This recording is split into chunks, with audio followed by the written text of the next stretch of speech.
श्रीपादराजम शरणं प्रपद्ये. अध्याय 20. श्रीपादांचं दिव्य मंगल स्वरूप. मी सकाळी श्रीपाद प्रभूंच्या दर्शनासाठी कुरुगड्डीला आलो. श्रीपादांच्या दिव्य शरीरातून तेजोमय किरण बाहेर पडत असल्याचं मला दिसलं.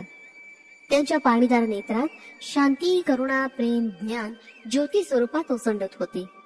त्यांच्या सहवासात असणाऱ्या भक्तांना शांती, करुणा, प्रेम, ज्ञान यांची काही प्रयास न करता प्राप्ती होत असे. इहलोकात ते एकमेव प्रभू स्वरूप होते. निराकार तत्व साकार होऊन सगुण रूपानं मानवाकार घेऊन डोळ्यासमोर दिसल्यानं मी आनंदानं भावविभोर झालो. श्रीपादांच्या अनुग्रहामुळे त्यांच्या जवळ येऊन नमस्कार करण्याचं भाग्य मला लाभलं. त्यांच्या मुखाकडे पाहताच एक अलौकिक शांती, वात्सल्य, प्रेम माझ्या अंतरंगात व्यापून माझं मन, शरीर आणि हृदयास अवर्णनीय आनंदाची अनुभूती झाली. मी श्रीपादांच्या चरणांना अत्यंत श्रद्धा भावानं स्पर्श केला. माझं शरीर त्या स्पर्शानं हलकं हलकं वाटू लागलं. माझ्या डोळ्यातून तेज बाहेर आल्यासारखं वाटत होतं. माझ्या शरीरातील प्रत्येक अवयवातून काळं तेज बाहेर येत होतं. त्या तेजानं माणसाचा आकार धारण केला. तो आकार माझ्यासारखाच होता. श्रीपादांनी मंद हास्य करत मला प्रश्न केला, तुझ्यासारखा आकार असलेला तो कोण आहे ते कळलं का? मी म्हणालो, स्वामी, तो आकार मी पाहिला, तो माझ्यासारखाच वाटला, परंतु माझ्या शरीरातून कसा बाहेर आला ते कळलं नाही. ती आकृती कोणाची होती तेही कळलं नाही. त्यावर श्रीपाद प्रभू म्हणाले, ते तुझं पाप शरीर होतं. तो तुझ्यातील पापरूपी पुरुष होता. आता तुझ्या शरीरात राहिलेला पुण्य पुरुषच आहे. प्रत्येक मानवाच्या देहात एक पाप पुरुष आणि एक पुण्य पुरुष असतो. ह्या जोडीचं विभाजन होऊन जेव्हा पाप पुरुष निघून जातो तेव्हा तीच मुक्तीची अवस्था असते. ब्राह्मण कुलात जन्म घेतल्यावर निष्ठावंत होऊन पाप शरीराचं दहन करून उरलेल्या पुण्य शरीराचा आपल्या उत्तम कर्मांनी उद्धार करावा. ब्राह्मणांनी आपल्या यजमानांकडून वेदशास्त्रातील विहित कर्म करवून घेताना आपल्या उपजीविकेपुरतंच धन घ्यावं. अशा प्रकारे न केल्यास ब्राह्मणास यजमानांच्या पापाचं वाटेकरी व्हावं लागतं. त्या पापांना ब्राह्मणांनी आपल्या तमोगुणरूपी अग्नीत दहन करावं. अशा प्रकारे जीवन जगणारा ब्राह्मणच ब्राह्मत्वास प्राप्त होतो. अन्यथा तो जातीनच केवळ ब्राह्मण असतो, ब्रह्मज्ञानी ब्राह्मण नव्हे. आमचे आजोबा बापनाचार्युलू, वडील अप्पळराज शर्मा हे दोघं सद्ब्राह्मण होते. माझी आजी आणि माता सुमती महाराणी या दोन्ही पवित्र स्त्रिया होत्या. त्यांचं केवळ स्मरण केल्यानंच लक्ष लक्ष पाप नाहीशी होता. असं बोलणं झाल्यावर श्रीपाद प्रभूंनी क्षणभर मौन धारण केलं. नंतर आपल्या उजव्या हाताच्या बोटांनी भूमी स्पर्श केला. त्यावेळी त्यांच्या डाव्या बाजूने प्रकाशाचा एक झोत निघाला आणि यज्ञासाठी लागणारी साधन सामुग्री प्रकट झाली. काही मधुर फळं, सुवासिक फुलं, थोडे सोने, चांदी आणि नवरत्नांचा हार तसंच दिव्य अग्नी प्रकट झाला. माझ्या शरीरातून निघालेला पाप पुरुष भयानक कंपित होऊन आक्रोश करू लागला. श्रीपाद प्रभूंनी त्या पाप पुरुषाला नेत्रानेच अग्नीत भस्म होण्याची आज्ञा दिली. त्यानुसार तो अग्नीत पडून भस्मसात झाला. माझ्या शरीरात अग्नीचा भडका उडाला. स्वामी, मला वाचवा अशी विनंती केली. प्रभूंच्या नेत्रातून एक दिव्य तरंग निघून मला स्पर्शून गेला. माझं शरीर त्या तरंगानं शीतल झालं. माझी कुंडलिनी शक्ती जागृत झाल्यासारखं वाटलं. माझ्या नाडीचं स्पंदन थांबलं. हृदयाचे ठोके थांबल्याप्रमाणे वाटले आणि मी समाधी अवस्थेत गेलो. माध्यान्ह काळ झाला होता. त्या दिवशी गुरुवार होता. श्रीपाद स्वामी स्नान आटोपून भक्तांच्या मेळाव्यात येऊन बसले होते. भक्तजनांनी समर्पित केलेल्या भिक्षा अन्नाला श्रीपादांनी आपल्या दिव्य हस्तांनी स्पर्श केला. कमंडलूतील जलानं जमलेल्या भक्तांवर प्रोक्षण केलं. भिक्षेतील थोडं अन्न काकबळीसाठी काढून ठेवलं. अत्यंत मधुर अशा आवाजात स्वामींनी मला नावानं हाक मारले आणि सगळ्यांना भोजनाची अनुज्ञा दिली. मला त्यांच्या जवळ बोलावून घेतलं. क्षणभर डोळे झाकून पुन्हा उघडून माझ्याकडे स्नेहाळ नजरेनं पाहिलं. त्यावेळी त्यांच्या हातात एक चांदीचं पात्र प्रकट झालं. त्यात हलवा भरलेला होता. श्रीपाद प्रभू म्हणाले, शंकर भट्टा, माझे भक्त मला त्यांच्या भक्तिपाशाने बांधून ठेवतात. मी निरपेक्ष भक्तिभावाला भुलून जातो. श्रेष्ठींच्या घरी त्यांची धर्मपत्नी माझ्यासाठी आवर्जून हलवा करत असे. मी जेवल्यावरच तिचं समाधान होई. त्यांची नात लक्ष्मी वासवी हिनं माझ्या हातावर राखी बांधली होती. तिच्या पतीच्या पत्रिकेत अनिष्ट योग असल्याचं एका ज्योतिषानं सांगितलं होतं. तिने मला विनंती केली की तिच्या राखीचा स्वीकार करून तिला अखंड सौभाग्याचा आशीर्वाद द्यावा. मी तिला अखंड सौभाग्याचा आशीर्वाद देऊन फुलं, बांगड्या आणि कुंकवाचा प्रसाद दिला. तिच्या आजी व्यंकट सुब्बामानं प्रेमभावानं तयार केलेला हलवा तिने मला दिला. या मधुर प्रसादाच्या सेवनानं अनेक जन्मांची पाप नष्ट होतात. माझ्या प्रेमळ भक्तांनी श्रद्धा भावानं दाखवलेल्या नैवेद्याचं मी त्यांच्या घरी सूक्ष्म रूपानं जाऊन सेवन करतो. परंतु श्रेष्ठींच्या घरचा महाप्रसाद मात्र मी प्रत्यक्ष जाऊन स्वीकार करतो. सर्व भक्तांनी हा प्रसाद घ्यावा असं श्रीपादांनी सांगितलं. या प्रसादाच्या माधुर्याचं वर्णन कोणाला करता येईल. प्रसादाचा थोडा भाग त्यांनी आकाशात फेकला. तो नभोमंडळात विलीन झाला. थोडा प्रसाद त्यांनी भूमीस अर्पण केला. तो भूमातेनं स्वीकार केला. तो प्रसाद सर्व भक्तांनी वाटून घेतला. कोणासही निराश करायचं नाही असा श्रीपाद प्रभूंचा स्वभाव होता. तो प्रसाद कितीही वाटला तरी कमीच होत नव्हता. त्याच वेळी पद्मशाली कुलातील गुरुचरण नावाचा एक भक्त तिथे आला. त्याला श्रीपाद स्वामींनी चांदीच्या पात्रातील प्रसाद दिला. तो त्यानं मोठ्या श्रद्धाभावानं खाल्ला. नंतर स्वामींच्या आदेशानुसार ते चांदीचं पात्र कृष्णा नदीच्या पात्रात सोडून दिलं. यानंतर श्रीपाद प्रभू म्हणाले, पद्मशाली कुलातील मार्कंडेय गोत्र असणारे लोक कालांतरानं मांस भक्षण करणारे झाले. माझ्या सान्निध्यात काही कारण नसलेले कार्य कधीच होत नाही. गुरुचरणा, तू कित्येक दिवसापासून मला नैवेद्य दाखवून श्री गुरु शरणम, स्वामी शरणम असं नामोच्चारण करत पवित्र जीवन व्यतीत करत आहेस. आज तुला श्री गुरूंच्या करकमलातून महाप्रसाद मिळाला. तुला कळलेलं गुरुतत्व या शंकर भट्टास सांग. आम्ही माध्यान्ह समयी योग निद्रेत असताना मानस संचार करतो, त्यावेळी कोणास दर्शन देत नाही. आमच्या विश्रांतीचा भंग होऊ नये. श्री गुरुचरण कलियुगातील एक महान भक्त होता. त्याला योग मार्गातील अत्युच्च स्थिती प्राप्त झाली होती. त्याला शंकर भट्ट म्हणाला, हे महापुरुषा, गुरुतत्वाचं ज्ञान मला देऊन कृतकृत्य करावं. त्यावर गुरुचरण म्हणाले, अनंत कोटी ब्रह्मांडात उत्पत्ती, स्थिती आणि लय हे ज्यांच्या केवळ संकल्प मात्रानेच होते, असे श्री दत्तात्रय प्रभू निर्गुण निराकार स्वरूपातून श्रीपाद वल्लभांच्या स्वरूपात साकार रूपानं अवतरित झाले आहेत. त्यांना साकार समजणं महादोषास्पद आहे. कारण ते साकार रूपात असले तरी निराकारच आहेत. सगुण रूपात दिसत असले तरी निर्गुणच आहेत. एका देवतेच्या रूपात दिसत असले तरी सर्व देवता त्यांच्यामध्ये सामावलेले आहेत. ते सर्व योग मार्गाचे श्रेष्ठ गुरु आहेत. सृष्टीतील अनेक महर्षींनी आपापल्या साधन वैशिष्ट्यानं साक्षात्कार करून घेतलेल्या देवतांचं स्वरूप म्हणजेच श्रीपादांचं दिव्य रूप होय. पूर्व काळापासून महर्षींना अनेक दिव्य शक्ती प्राप्त होत्या. वशिष्ठ ऋषी हव्ययुक्त यज्ञ करीत असत. विश्वामित्र ऋषी हव्य सामुग्री शिवाय यज्ञ करत. जमदग्नी ऋषी विश्वामित्र ऋषींचं अनुकरण करत. आपले श्रीपाद प्रभू सर्व प्रकाशा यज्ञांचं समर्थन करत. कोणतेही कर्म करण्यास अथवा न करण्यास किंवा वेगळ्या पद्धतीने करण्यास त्या कर्माचं आणि मंत्राचं रहस्य जाणण्यास ते समर्थ होते. श्रीपाद प्रभू सर्व समर्थ असून सर्व कर्मांचं रहस्य जाणणारे असल्याने त्यांना त्या त्या व्यक्तीच्या आचरणाचं सूक्ष्म ज्ञान होतं. बापनाचार्युलू, नरसिंहवर्मा, व्यंकटप्पय्या श्रेष्ठी यांना अनेक प्रकारच्या योगाचं ज्ञान होतं. सर्व शक्तीमध्ये प्रेमशक्ती सर्वात श्रेष्ठ आहे. या तिघांना श्रीपाद प्रभूंची वात्सल्य भक्ती प्राप्त होती. त्यांच्या प्रेमशक्तीमुळे ते स्वामींना आपलं इच्छित कार्य सुसंपन्न करण्याचा आग्रह करून ते करून घेत. श्रीपाद स्वामी सुद्धा त्यांचं कार्य मोठ्या आनंदानं सुसंपन्न करीत असत. श्रीपाद प्रभू प्रत्येक स्त्रीमध्ये आपल्या मातेचं स्वरूप पाहून सहज स्वभाव, सहज वात्सल्यानं शिशुप्रमाणे वर्तन करीत. त्या स्त्रिया सुद्धा स्वामींची शिशुरूपातच प्रेमभावानं आराधना करीत. हीच महामाया. योगी आणि वेदज्ञ यांनी पुन्हा पुन्हा वर्णन केलेला निर्गुण निराकार परब्रह्म स्वरूप दिव्य शिशु पीठिकापुरम या क्षेत्री आपल्या दिव्य लीलांनी सर्वांचं चित्त आकर्षित करत असे. या शिशूच्या लीलांचं वर्णन करणं अतर्क्य होतं. दैव मार्गानं, योग मार्गानं, ज्ञान मार्गानं, वेदशास्त्राच्या अध्ययनानं साधना करणाऱ्या साधकांना त्यांच्या त्यांच्या मार्गानं श्रीपाद श्रीवल्लभांच्याच कृपेचा लाभ होतो. यानंतर शंकर भट्ट त्या महान भक्त श्री गुरुचरणांना म्हणाले, महाराज, आपण श्रीपाद स्वामींचं प्रथम दर्शन कसं झालं तो कथाप्रसंग सांगून माझा उद्धार करावा. गुरुचरण म्हणाले, हे ब्राह्मणोत्तमा, तुम्ही अत्यंत धन्य धन्य आहात.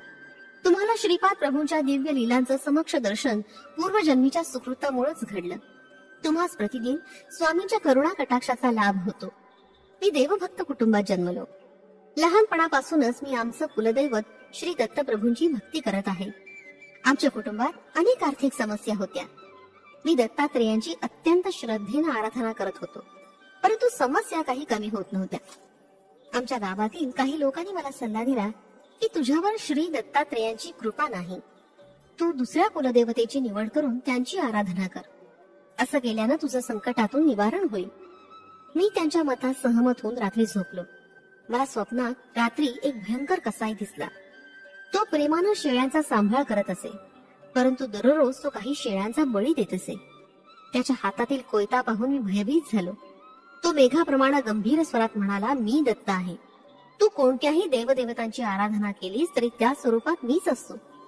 तू आराधना करणाऱ्या देवास नामरूपानं बदललंस तरी मी बदलणार नाही. मी तुला कधीच सोडणार नाही. तू माझी छाया आहेस. माझी छाया मला सोडून कशी राहील? समस्त देवदेवतांच्या संकल्पना आणि समस्त कोटी मानव संकल्पनांना चालवणारा महासंकल्प मीच आहे. भगवत अवतारातील भगवत स्वरूपाला कांती देणारा असा तो ब्रह्म मीच आहे. वाघाच्या तोंडातून एखादा प्राणी सुटू शकेल, परंतु माझ्या हाती आलेला तू मला कधीही सोडून जाऊ शकणार नाहीस. दत्त भक्तांनी सिंहाच्या छाव्याप्रमाणे शूर असावं आणि भित्रेपणा सोडून द्यावा. मी सिंहासारखा आहे. सिंहाच्या पिल्लांना सिंहाजवळ यायला भय नसतं. ते त्याच्याबरोबर मुक्तपणे खेळत असतात. मी या कोयत्यानं तुझा वध करीन. तुझं रक्षण करणारा त्रैलोक्यात कोणी नाही. मी अत्यंत भयभीत होऊन ओरडलो आणि त्याच वेळी माझा स्वप्नभंग झाला. घरातील लोक काय झालं असं विचारू लागले. मी त्याला स्वप्नातील वृत्तांत कथन केला. आमच्या आर्थिक समस्या दिवसेंदिवस अधिकच वाढत होत्या. कोणत्या जन्मात केलेल्या कर्माचं फलस्वरूप ही दरिद्र अवस्था मला भोगावी लागते हे कळतच नव्हतं. सकाळ होताच एक हरिदास आमच्या घरासमोर आला. त्याच्या हातात चिपळ्या होत्या. तो हरिनामाचं गायन करत होता. त्याच्या डोक्यावर तांदुळाचं टोपलं होतं. हा एक विचित्र हरिदास होता. त्याच्या टोपलीत एक औदुंबराचं रोप होतं आणि तो दारासमोर उभा राहून तांदूळ देता का असं विचारत होता. मी घरात तांदूळ शोधत असताना एक मूठभर कण्या मिळाल्या.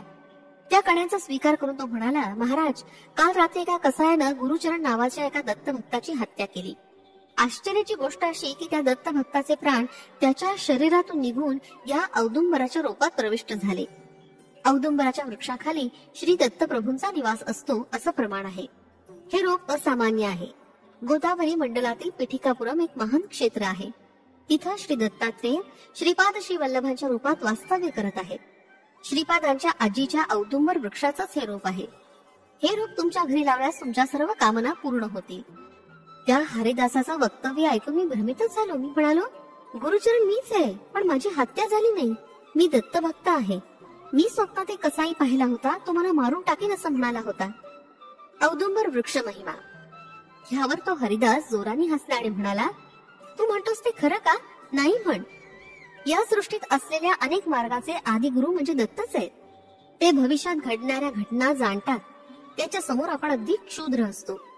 पत्रिकेत अनिष्ट काळ असं जरी दाखवलं असतं तरी गुरुदेव त्यांच्या शिष्याला घोर असा मानसिक त्रास, घोर अपमान पचवण्याचं सामर्थ्य प्रदान करतात. घोर कष्टातून बाहेर काढून त्याचा कर्मक्षय करून त्याला पुनर्जीवन देतात. तसंच अवतारी पुरुष त्यांच्या आश्रितांचं दुःख दूर करून त्यांच्या व्याधी कमी करून त्यांना पुनर्जन्म प्रदान करतात. दत्तात्रेय प्रभू त्यांच्या भक्तांना प्राणशक्ती देऊन त्यांचा नित्य निवास असणाऱ्या औदुंबर वृक्षातून निघणाऱ्या प्राणशक्तीद्वारा आपल्या भक्तांचं रक्षण करतात. अल्पबुद्धीचे साधक मात्र असं समजतात की त्यांच्या शरीरातील प्राणशक्तीमुळे ते जिवंत आहेत. खरं तर ती प्राणशक्ती औदुंबर वृक्षातून निघून भक्तांचा शरीर व्यवहार उत्तमपणे पार पाडू शकते. भक्त मरणावस्थेत असल्यास त्या क्षणी औदुंबर वृक्षातून निघालेली प्राणशक्ती भक्ताच्या शरीरात प्रतिष्ठित होऊन भक्ताचं आयुष्य थोडं वाढवते. ही प्राणशक्ती परिपूर्ण असते, कारण प्रत्येक औदुंबराच्या वृक्षामध्ये सूक्ष्म रूपानं श्री दत्तात्रेय प्रतिष्ठित असतात. हरिदासानं सांगितलेला वृत्तांत आश्चर्यचकित करणारा होता. कृष्णदास नावाचा एक व्यापारी त्या मार्गाने जात होता. मी त्या औदुंबर वृक्षाला मोठ्या प्रेमानं आणि भक्तिभावानं वाढवत होतो. असे काही दिवस गेले. आमचे एक दूरचे नातेवाईक रेशमी कापडाचा व्यापार करीत असताना ते वृद्ध झाले होते. त्यांना मूलबाळ नव्हतं. माझ्यावर त्यांचं प्रेम होतं. ते आमच्या घरात वास्तव्याला होते. त्यांनी थोडं धन देऊन रेशमी कपड्याचा व्यापार करण्यास सांगितलं. ते सुद्धा आमच्या घरी असलेल्या औदुंबराच्या वृक्षास भक्तिभावानं प्रदक्षिणा घालून श्री दत्तप्रभूंची आराधना करत. आमच्या घरी कोणतीही आपत्ती अथवा संकट आलं असता आम्ही औदुंबराला प्रदक्षिणा घालून आमचं दुःख निवारण करण्यास सांगत असू. आमच्या याचना दत्तप्रभूंना कळत असत आणि आमची संकट दत्तकृपेनं दूर होत होती. श्री दत्तप्रभूंना नवस केला असता तो औदुंबराच्या वृक्षाकडून पूर्ण होत असे. औदुंबराच्या वृक्षाची सेवा करणं हा दत्तभक्तांचा महत्वाचा विधी होता. घरात औदुंबराचं झाड असणं म्हणजे साक्षात दत्तात्रेयच घरात असल्यासारखं होतं. औदुंबराचा महिमा वर्णावा तितका कमीच. पापकर्माचं फलस्वरूप काटेरी वृक्षाचा जन्म. मी माझ्या व्यापाराच्या निमित्तानं आंध्र प्रदेशात असताना माझ्या भाग्यानं पिठिकापुरम क्षेत्री येऊन पोचलो. श्री बापनाचार्युलूंचं घर शोधून काढलं. त्यावेळी श्रीपाद प्रभू बापनाचार्युलूंबरोबर अंगणात बसले होते. त्यांच्या अंगणात एक काट्याचं झाड होतं. त्या झाडाला श्रीपाद प्रभू मोठ्या श्रद्धाभावानं प्रतिदिन पाणी घालत असत. बापनाचार्युलू श्रीपादांना म्हणाले, हे काट्याचं झाड तुला एवढं प्रिय का आहे? संजीवनी वृक्षाचं रूप असतं तर त्यावर प्रीती करणं योग्य झालं असतं. तू त्या झाडात श्रद्धेनं पाणी घातलंस अथवा न घातलंस तरी ते वाढणारच आहे. त्यावर श्रीपाद प्रभू म्हणाले, आजोबा, हे काट्याचं झाड पूर्वीच्या जन्मी आपल्या घराण्यातील विश्वावधानी होतं. स्वयंभू दत्तात्रेय बापनाचार्युलूंच्या नातवाच्या रूपानं अवतरित झाले आहेत. केवढं हे आश्चर्य! परंतु विश्वावधानी आजोबा परिहासानं म्हणत, केवढा हा देवद्रोह! तेच या जन्मी काट्याच्या झाडाच्या रूपानं आपल्या अंगणात स्थित आहेत. मी, आई, मोठे भाऊ, श्री विद्याधरे, राधा, सुरेखा, व्यंकट सुब्बय्या श्रेष्ठींच्या घरी आणि नरसिंह वर्मांच्या घरी मोठ्या प्रेमभावानं जेवण करत असो. हे आमचं वर्तन विश्वावधानी आजोबांना मुळीच आवडत नसे. ते क्रोधानं म्हणत, मल्लारी आणि मंदकोटा या दोन कुटुंबातील धर्मभ्रष्ट करणाऱ्यांना ब्राह्मण समाजातून बहिष्कृत करा. आज तेच आजोबा काट्याच्या वृक्षरूपात दिसत आहेत. श्रीपाद श्रीवल्लभ प्रत्यक्ष दत्तात्रेय आहेत काय, याचं प्रमाण काय, असे तर्क कुतर्क करणाऱ्या विश्वावधानी आजोबा या काटेरी वृक्षाच्या रूपात जन्मले आहेत असं सांगून श्रीपाद प्रभू पुढे म्हणाले, माझी आई सर्व सौंदर्य स्वरूपिणी सुमती महाराणीस श्रेष्ठी आत्या घरची लेक मानत. एकदा त्यांनी तिला सन्मानानं जेवणास बोलवून तिची नूतन वस्त्रांनी ओटी भरले. त्यामुळे त्यांना आपला जन्म धन्य झाल्यासारखं वाटलं. नरसिंह वर्मा आजोबांना विश्वावधानी नेहमी टोचून बोलत. त्यानं आपल्या आजोबांची मृत्यूनंतर उत्तरक्रिया व्यवस्थितपणे न केल्यामुळं आणि त्यांचा पापभार अति झाल्यामुळं त्यांना काटेरी वृक्षाचा जन्म मिळाला होता. त्या काटेरी झाड्यास पाहून आणि पूर्व वृत्तांत जाणून श्रीपाद प्रभूंना त्यांची दया आली. त्यांनी त्या झाडावर थोडं पाणी शिंपडून ते अंगणातून बाहेर आले. श्रीपादांचं मुग्ध मनोहर रूप पाहून मला आनंदाचं भरत आलं आणि नेत्रातून आनंदाश्रू वाहू लागले. मी श्रीपाद प्रभूंच्या दिव्य चरण कमलावर आपलं मस्तक अत्यंत नम्र भावानं टेकवलं.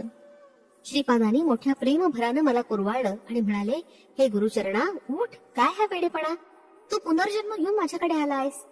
मी कापडाचा व्यापारी असल्याचं ओळखून बापनाचार्युलू म्हणाले, आमच्या सोनुल्यासाठी तुझ्याकडे कपडे आहेत काय? मी श्रीपादांना शोभतील असे कपडे काढून दिले. श्रीपाद प्रभू गुरुचरणास आत घेऊन आले आणि म्हणाले, आता तुला एक गंमत दाखवतो, ती तू बघ. त्यांच्या बरोबर बापनाचार्युलू सुद्धा होते. श्रीपाद प्रभू सर्वांना त्या काटेरी झाडाजवळ घेऊन गेले आणि म्हणाले, हे विश्वन्ना आजोबा, तुमच्या मुलांनी श्राद्धरहित श्राद्ध कर्म केल्यानं आणि बापनाचार्युलूंसारख्या महापुरुषाची अकारण निंदा केल्यानं तुम्हाला हा काटेरी झाडाचा जन्म आला. हा गुरुचरण तुमचा पूर्वजन्मीचा पुत्र आहे. याच्या हातून श्रद्धापूर्ण भावानं मी आपलं उत्तर कर्म करवून घेईल. यासाठी तुमची संमती आहे ना? हे प्रभूंचं वक्तव्य ऐकून आम्ही सर्व आश्चर्यचकित झालो. त्या काटेरी झाडास आच्छादलेला विश्वावधानींचा प्रेतात्मा म्हणाला, यापेक्षा मोठं भाग्य ते कोणतं? श्रीपादांनी गुरुचरणास ते काटेरी झाड उपटून काढून त्यास अग्नी देण्यास सांगितलं. गुरुचरणानं श्रीपाद प्रभूंच्या सांगण्याप्रमाणे ते काटेरी झाड उपटून त्याचं दहन केलं आणि नंतर स्नान केलं. स्नानानंतर प्रभूंनी त्यास विभूती लावण्यास सांगितलं. त्यावेळी श्रीपाद म्हणाले, भगवान शिव जे भस्म धारण करतात ते महायोगी, महान तपस्वी, महान भक्त, महान सिद्ध पुरुष यांच्या मृत्यूनंतर त्यांच्या शरीराच्या दहनाची पवित्र विभूती असते. शिवप्रभूच्या तेजोमय वलयात हे महात्मे ऐक्य स्थितीत विश्राम करतात. वानर, सर्प, गाय या पशूंची न कळत आपल्या हातून हत्या झाल्यास त्यांची न चुकता उत्तर क्रिया करावी. त्यांचं श्रद्धापूर्वक दहन करून अन्नदान करावं. मंत्रपूर्वक करण्याचा कोणताही विधी करण्याची इथे आवश्यकता नाही. आपल्या पूर्व ऋणानुबंधनानं कोणत्या जीवाची नकळत हत्या झाल्यास त्यांचं श्रद्धापूर्वक दहन करावं. असं केल्यानं पापकर्माचा नाश होतो आणि त्या प्राण्यांना सद्गती मिळते. पूर्व काळात गौतम नावाचे एक महर्षी होते. त्यांची पत्नी अहल्या एक महान पतिव्रता स्त्री होती. त्यांनी विश्वशांतीसाठी कोटी कमलानं यज्ञ केला होता. गौतम महर्षी आपल्या तपोबलानं घरासमोर अन्नधान्याचं पीक उगवत असत. मानवाला आहाराशिवाय जीवन जगणं शक्य नाही. महर्षी गोधनाची सुद्धा वृद्धी करत, तसंच गो अमृतासारख्या पदार्थांची निर्मिती करत. श्रीपाद प्रभू पुढे म्हणाले, यज्ञ याग न केल्यास श्रीपाद प्रभू पुढे म्हणाले, यज्ञ याग न केल्यास विश्वनियंता, देवता आणि मानव यांच्या परस्पर सहकार्यानं चालणारं जीवन निरर्थक होऊन धर्माला ग्लानी येते. माया निवारणासाठी, गोहत्येचं पातक निवारण्यासाठी गोदावरी नदी गौतम ऋषींच्या सहाय्यानं अवतरित झाली. त्यांच्या या महान कार्यासाठी सारा जनसमुदाय त्यांचा अत्यंत ऋणी आहे. विश्वावधानी हा गौतम गोत्रातीलच होता, परंतु त्याचा संबंध या गोत्रात जन्म घेण्यापुरताच होता. त्रेतायुगात पिठिकापुरम या क्षेत्रात सावित्री काटक नावाचा यज्ञ करण्यात गौतम महर्षींचा मोठा भाग होता. विश्वावधानींच्या भाग्यानंच त्याला पिठिकापुरम इथं जन्म मिळाला आणि अत्यंत दुर्लभ असं माझं दर्शन त्याला झालं. तो अयोग्य असला तरी माझ्या निर्व्याज प्रेम करुणेनं त्याला सद्गती मिळाली. ही सद्गती श्री दत्तात्रय प्रभूंच्या कृपाप्रसादानं प्राप्त झाली. ऋणानुबंध नसेल तर कुत्रा सुद्धा जवळ येत नाही. आपणास कोणी सहाय्य मागण्यास आल्यास आपण शक्य तेवढी मदत करावी. मदत करणं शक्य नसल्यास आपल्या मधुर वाणीनं आपली असमर्थता व्यक्त करावी, परंतु निष्ठुर होऊ नये. जर तुम्ही कठोर वागल्यास सर्व भूतांमध्ये चैतन्य रूपाने वास करणारा मी सुद्धा तुमच्या बरोबर तसंच वर्तन करेन. तुम्ही जसे लोकांशी वागाल तसेच लोक तुमच्याशी वागतील. या संपूर्ण सृष्टीतील सत्याचं एकमेव मूल कारण मी आहे. मी सर्व सत्याचे सर्वमय परमसत्य आहे. वेदात सुद्धा असं सांगितलंय की ज्ञानाचं अंतिम सत्य ब्रह्म आहे. श्रीपाद प्रभूंचं हे वक्तव्य ऐकून बापनाचार्यूंच्या डोळ्यातून आनंदाश्रू वाहू लागले. मोठ्या प्रेमभावाने श्रीपादांनी ते आपल्या बाल हाताने टिपले आणि म्हणाले, आजोबा, तुम्ही सर्वदा माझ्या ध्यानातच असता. तुमचा जन्म धन्य आहे. मी नृसिंह सरस्वतीच्या अवतारात अगदी तुमच्या सारखंच रूप धारण करणारे हे त्रिवार सत्य आहे. बोलताना श्रीपादांनी आजोबांचा हात हातात घेतला होता. त्यावेळी बापनाचार्य म्हणाले, श्रीपादा, माझ्या मनात कित्येक दिवसापासून एक शंका आहे, विचारू का? त्याच क्षणी श्रीपाद चिरहास्य करून म्हणाले, माझ्याकडे काय शंका आहे? मी 10 वर्षाचा बालक तुमच्या शंकेचं समाधान कसं करू शकेन? प्रयत्न करून पाहीन. यावर बापनाचार्यांनी प्रश्न विचारण्यास आरंभ केला. ते म्हणाले, सृष्टी, स्थिती आणि लय यांचे कर्ते ब्रह्मा, विष्णू आणि महेश आहेत ना? श्रीपाद म्हणाले, हो, त्यात शंकाच नाही. त्यांच्या स्त्री शक्ती स्वरूपात सरस्वती, लक्ष्मी आणि पार्वती आहेत ना? यावर श्रीपादांनी होकारार्थी मान हलवली. या त्रिमूर्तींना आणि त्यांच्या 3 शक्तींना निर्माण करणारी आदी पराशक्ती आहे ना? श्रीपाद म्हणाले, हो. यावर बापनाचार्य म्हणाले, तर त्यांच्या समोर तू कोण आहेस? तू नेहमी माझ्या बांधवांना सांगतोस ती वासवी कन्या कोण? तुम्ही दोघं बहीण भाऊ आहात, त्याला काही शास्त्राधार आहे का? श्रीपाद सर्व देव स्वरूप, सर्व देवतांचं मूळ श्रीपाद प्रभूच. एकानंतर एक असे अनेक प्रश्न ऐकून श्रीपाद प्रभू मुग्धपणे हसले आणि म्हणाले, आजोबा, आत्ताच तुमच्या दृष्टीसमोर काट्याच्या झाडात सद्गती दिली. मी केलेल्या कामास काही शास्त्र प्रमाण आहे का? यासाठी अशा प्रकारच्या चिकित्सेची गरज नाही. मी योगी असून सर्व योग क्रियात असतो, त्यामुळे कोणत्याही भूमिकेत मी समरस होतो. सृष्टी ही माझीच माया आहे, तिलाच आपण सृष्टी मानतो. संपूर्ण सृष्टीत एकच भगवत चैतन्य भरून राहिलं आहे. ते विविध स्थितीत आणि विविध अवस्थेमध्ये परिणामाला वशीभूत होऊन राहिलं आहे. या परिणाम क्रमाला कालाचा आधार आहे. कालाचं ज्ञान प्राप्त होत असल्यानं परिणाम चक्र अनुभवास येतं. या कालाची गणना आकाशातील सूर्य, चंद्र, तारे, ग्रह यांच्या गतिमानानं कळते. अत्रि महर्षींना त्रिकालाचं आणि 3 अवस्थांचं ज्ञान होतं. या सृष्टीतील एक महान पतिव्रता म्हणून अनसूया माता प्रसिद्धी पावली. श्रीपाद प्रभू पुढे म्हणाले, मला सृष्टी, स्थिती आणि लय तसंच स्थूल, सूक्ष्म आणि कारण अशा 3 देहांबद्दल आणि भूत, भविष्य आणि वर्तमान कालाबद्दल एकाच कालात अनुभव येतो. त्यामुळे माझं नित्य वर्तमानच असतं. घडून गेलेलं, घडत असलेलं आणि पुढे घडणारं हे सर्व मी एकाच काळात अनुभवतो. अशा स्थितीत त्रिमूर्ती, त्रिशक्ती माझ्यात असणं ही आश्चर्याची गोष्ट नाही. त्रिमूर्ती, त्रिशक्ती सृष्टीच्या उपपत्तीच्या अगोदर आदी पराशक्तीच्या रूपानं होती ही गोष्ट खरीच आहे. मी आणि आदी पराशक्ती दोघं अभिन्न स्वरूपात आहोत. यातील एक सूक्ष्म अंश असल्यानं समस्त सृष्टीतील मातृगर्भात एक महासंकल्प आदी पराशक्ती रूपानं विलसत असतो. तेच ब्रह्मयोनी स्वरूप आहे. त्यातूनच त्रिमूर्ती, त्रिशक्तींचा आविर्भाव झाला. या आदी पराशक्तीस निर्माण करण्याचा संकल्प असो की सृष्टी रचनेचा संकल्प असो, तो कसा संभव आहे याची प्रबोधन शक्ती मीच आहे. यामुळे महासंकल्प स्वरूप मीच आहे. त्या महासंकल्प सिद्धीसाठीच आदी पराशक्तीचा आविर्भाव झाला. तसंच त्रिशक्तीचा आविर्भाव झाला, तो महासंकल्प रूपच परमगुरु स्वरूप आहे. हा अत्यंत रहस्यपूर्ण विषय आहे. या महान संकल्प स्वरूपात संकल्प मिळताच तो तत्काळ सिद्ध होतो. संकल्प होणं आणि सिद्धी पावणं हे दोन्ही एकाच वेळी घडत असतं. सर्व शक्तींना धरून ठेवणारी मूळ शक्ती मीच आहे. सृष्टीतील माता शिशु संबंध, पिता पुत्र संबंध, पती पत्नी संबंध, भाऊ बहीण संबंध हे अनिवार्य संबंध आहेत. या पवित्र संबंधांना आदर्श स्वरूप म्हणून देवी देवता पृथ्वीवर अवतरित होतात. जीव म्हणजे मायेची शक्ती. मी मायेच्या अतीत असलेली महाशक्ती आहे. माया शक्ती असो अथवा महाशक्ती असो, ती योग शक्तीमुळेच फलद्रूप होत असते. जी महाशक्ती स्त्री स्वरूपात वासवी कन्यका म्हणून ओळखली जाते, तीच महाशक्ती पुरुष स्वरूपात श्रीपाद श्री वल्लभांच्या रूपात अवतरली आहे. या दोन्ही शक्तींचा आविर्भाव सुद्धा महासंकल्पाला अनुसरूनच आहे. आदी पराशक्तीची अथवा मूळ दत्त स्वरूपाची आराधना केली असता त्रिमूर्ती आणि त्रिशक्ती अंतर्लीन होतात. त्या दैवी संबंधांना आणि त्यांच्या तत्वांना त्या त्या स्थितीतील अनुभूती केवळ साधना संपन्न जीवांना अवगत होते. श्रीपाद प्रभूंची आराधना करणाऱ्या साधकांच्या पापाचं निवारण. मृगाजवळ जाऊन त्याला संस्कृत व्याकरणाचा बोध करणं निरर्थक असतं. संस्कृत शिकून त्या नीच योनीतून मुक्तता मिळवायची असल्यास मानव जन्मातील मिळणारी समर्थता असणाऱ्या व्यक्तीकडून व्याकरण शिकलं पाहिजे. माझा प्रत्येक जीवाशी अंतर्गत संबंध असल्यानं मी जीवाचे संस्कार आणि मलिनता स्वीकारतो. प्रतिदिन केलेल्या स्नान संध्या जपादिकांमुळे जीवांची मलिनता मी दग्ध करून त्याला त्या परिणामांपासून मुक्त करतो. वास्तविक पाहता माझी पूजा करण्याची आवश्यकता नाही. माझी आराधना करणाऱ्या भक्तांचे पाप संस्कार मी आकर्षित करून घेतो. भक्तांनी आपापल्या कुलदैवतांची पूजा केल्यास ती माझ्या स्वरूपाची स्थूल पूजा होईल. ती पूजा केल्यानं मिळणारं महाफल माझी आराधना करणाऱ्या भक्तांना मी अर्पण करतो. तुम्ही कर्म न केल्यास तुम्हाला फळ मिळणं शक्य नाही. म्हणून मी तपश्चर्या आणि महापुण्य कर्माचं आचरण करतो. मी अनंत चैतन्य असल्यानं उत्तम कर्म करणाऱ्या साधकांना त्यांच्या त्यांच्या योग्यतेनुसार कर्माचं फळ तत्काळ मिळवून देतो. माझे आदी गुरु स्वरूप आहेत.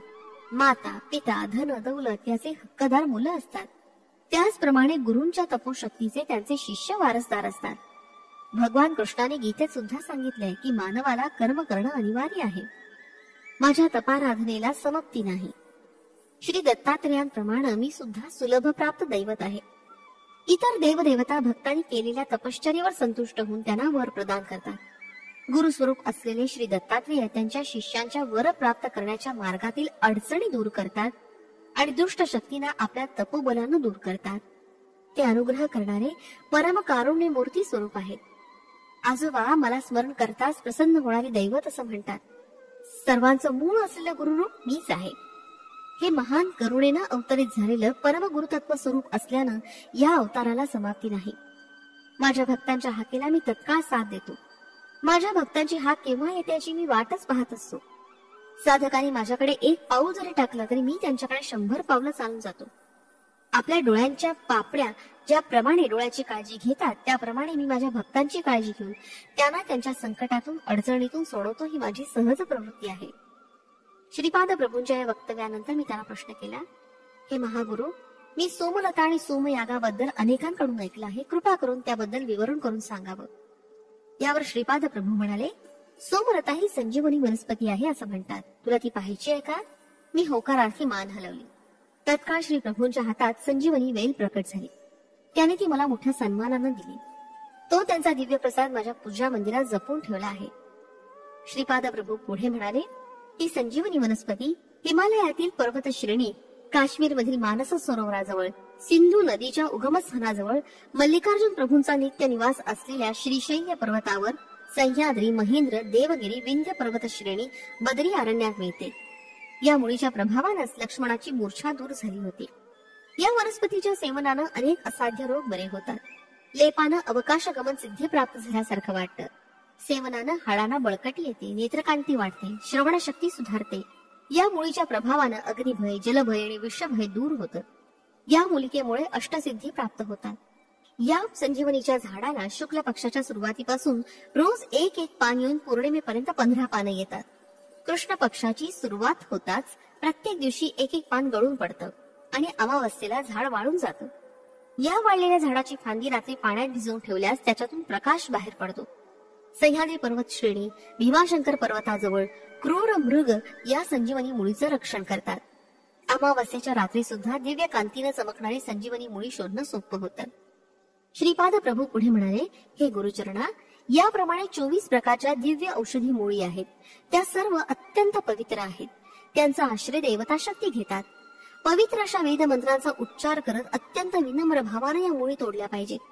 त्या 24 औषधी मूलिका अशा आहेत: सोम, महासोम, चंद्र, अंशुमान, मंजुवान, रजित प्रभू, दुर्वा, कानियान, श्वेतान, कनकप्रभा, प्रतापवान, लालेवृत्त, करदीन, अंशवान, स्वयंप्रभा, रुद्राक्ष, गायत्री, एष्टम, पावक, जगत, शाकर, अरिष्टम, रैक्त, त्रिपाद गायत्री. मी श्रीपादांचा निरोप घेऊन पीठिकापुरमहून निघालो. मी शंकर भट्टाला हा वृत्तांत विवरण करून सांगितला. महागुरूंचा मानस संचार पूर्ण झाला आणि त्यांच्या दर्शनास येण्याची आज्ञा झाली. मी श्रीपाद श्री प्रभूंच्या दर्शनानं धन्य झालो. मला त्यांच्या दिव्य हस्तानी फळांचा प्रसाद मिळाला. श्रीपाद प्रभू मला म्हणाले, कृष्णा नदी ओलांडून मांचाल ग्रामात जा. या ग्रामाची ग्रामदेवता तुम्हाला आशीर्वाद देईल. तिचा आशीर्वाद घेऊन तुम्ही पुन्हा कुरुगड्डीस या. तुम्ही माझ्या जवळ असा किंवा दूर असा, माझं तुमच्याकडे सदैव लक्ष असतं हे ध्यानात असू द्या. भविष्यात हे मांचाल ग्राम विश्वविख्यात होईल. एका महान पुरुषाच्या जीवन समाधीमुळे हे गाव प्रसिद्ध होईल. या महापुरुषाच्या लीला अद्भुत असतील. पीठिकापुरम स्थूल दृष्टीनं पाहिल्यास एक आहे आणि सूक्ष्म दृष्टीनं पाहिल्यास वेगळं आहे. तेच सुवर्ण पीठिकापुरम ते माझ्या शरीरास वेढून तेजोवलय सुप्रतिष्ठित आहे. कोणत्याही योगातील, कोणत्याही देशातील, कोणत्याही काळातील व्यक्ती असो, माझ्या नेत्र कटाक्षानं त्याचं चैतन्य सुवर्ण पीठिकापुरात सुप्रतिष्ठित होते. हा योगदृष्टी असणाऱ्या भक्तांना कळणारा विषय आहे. सुवर्ण पीठिकापुरातून जीवन चैतन्य स्थान संपादन करून घेणारे सारे भक्त धन्य आहेत. त्यांना मी जन्मजन्मांतरी सांभाळीत राहीन. पिता समान शंकर भट्टा अनेक शतसंवत्सरानंतर माझ्या अंगणात महासंस्थान उभारण्यात येणार आहे.